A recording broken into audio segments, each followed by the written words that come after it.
Sundin ninyo ang pag-ibig, gaymay maningas ninyong pakanasain ang mga kaloob na ayon sa Espiritu. Ngunit lalo na ang kayo'y mga kapanghula, sapagkat ang nagsasalita ng mga wika ay hindi sa mga tao nagsasalita, kundi sa Diyos, sapagkat walang nakakaunawa sa Kanya, kundi sa Espiritu ay nagsasalita ng mga hiwaga. Datapwat, ang nanghuhula ay nagsasalita sa mga tao sa ikatitibay, at sa ikapangangaral, at sa ikaaliw. Ang nagsasalita ng wika ay nagpapatibay sa sarili, ngunit ang nanghuhula ay nagpapatibay sa iglesia. Ibig ko sanang kayong lahat ay magsalita ng mga wika, datapwat lalo na ang kayo'y magsipanghula, at lalong dakila ang nanghuhula kaysa nagsasalita ng mga wika, maliban na kung siya'y mapagpapaliwanag upang ang iglesia ay mapagtibay.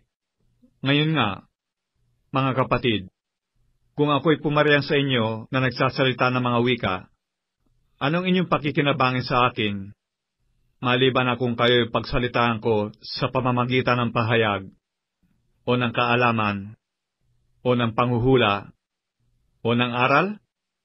Kahit ang mga bagay na walang buhay, na nagsisitunog maging mga plauta, o alpa, kundi bigyan ng pagkakaiba ang mga tunog. Paanong malalaman kung ano ang tinutugtog sa plauta o sa alpa? Sapagkat kung ang pakakak ay tumunog na walang katiyakan, sinong hahanda sa pakikibaka? Gayon din naman kayo. Kung hindi ipinangungusap ninyo ng dila ang mga salitang madaling naunawaan, paanong matatalos ang inyong sinasalita? Sapagkat sa hangin kayo magsisipagsalita. Halimbawa, meron ngang iba't ibang mga tinig sa sanglibutan, at walang di may kahulugan. Kung hindi ko nga nalalaman ang kahulugan ng tinig, magiging barbaro ako sa nagsasalita, at ang nagsasalita ay magiging barbaro sa akin. Gayon din naman kayo, na yamang kayo'y mapagsikap sa mga kaloob na ayon sa Espiritu, ay pagsikapan ninyong kayo'y magsisagana sa ikatitibay ng iglesia. Kaya't ang nagsasalita ng wika ay manalangin na siya ay makapagpaliwanag. Sapagkat kung ako'y nananalangin sa wika, ay nananalangin ang aking espiritu. Datapwat, ang aking pag-iisip ay hindi namumunga. Ano nga ito? Mananalangin ako sa espiritu, at mananalangin din naman ako sa pag-iisip. Aawit ako sa espiritu, at aawit din naman ako sa pag-iisip. Sa ibang paraan, kung ikaw ay nagpupuri sa espiritu, ang nasa kalagayan ng di marunong, paano siya ay makapagsasabi ng siya nawa sa inyong pagpapasalamat, palibhasa ay hindi nalalaman ang inyong sinasabi? Sapagkat ikaw sa katotohanan ay nagpapasalamat kang mabuti. Datapwat ang iba'y hindi napapagtibay. Nagpapasalamat ako sa Diyos na ako'y nagsasalita ng mga wika na higit kaysa inyong lahat. Ngunit sa iglesia, ibig ko pa magsalita ng 5 salita ng aking pag-iisip, upang makapagturo ako naman sa iba, kaysa magsalita ng 10,000 salita sa wika. Mga kapatid, huwag kayong magpakabata sa pag-iisip, gaymay sa kahalayan ay magpakasanggol kayo, datapwat sa pag-iisip kayo'y magpakatao. Sa kautusan ay nasusulat, sa pamamagitan ng mga taong may iba't ibang wika, at sa pamamagitan ng mga labi ng mga taga-ibang lupa ay magsasalita ako sa bayang ito, at gayon ay hindi ako pakikinggan nila, ang sabi ng Panginoon.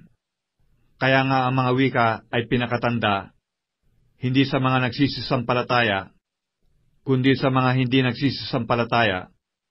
Ngunit ang panghuhula ay hindi sa mga nagsisisampalataya, kundi sa mga nagsisisampalataya.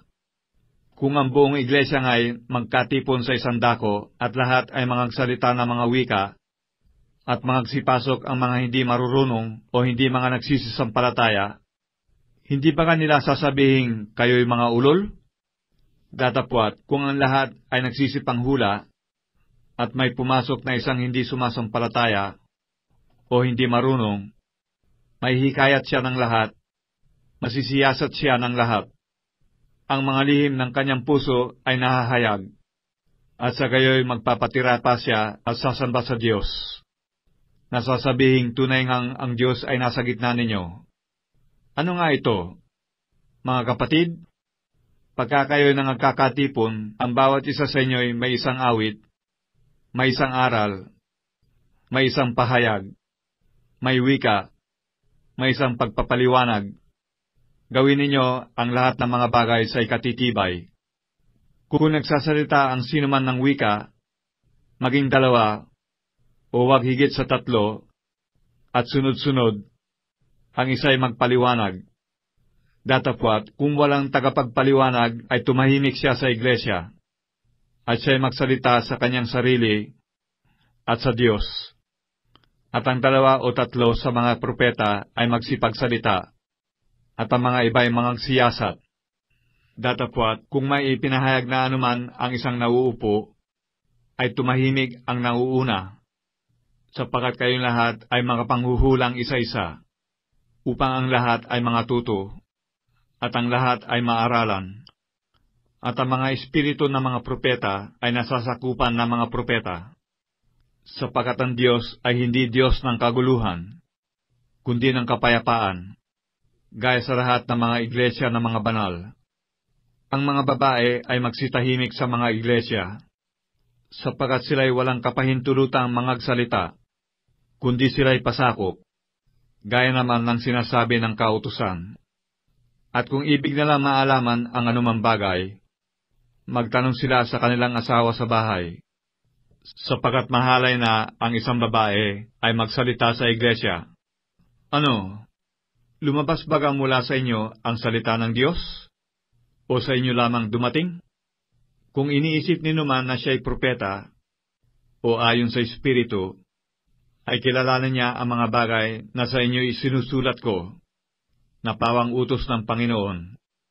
Datapwat, kung ang sino man ay mangmang, ay manatili siyang mangmang. Kaya nga, mga kapatid ko, maningas na pakanasayan ninyong makapanghula, at huwag ninyong ipagbawal ang magsalita ng mga wika. Datapwat, gawin ninyong may karapatan at may kaayusan ang lahat ng mga bagay.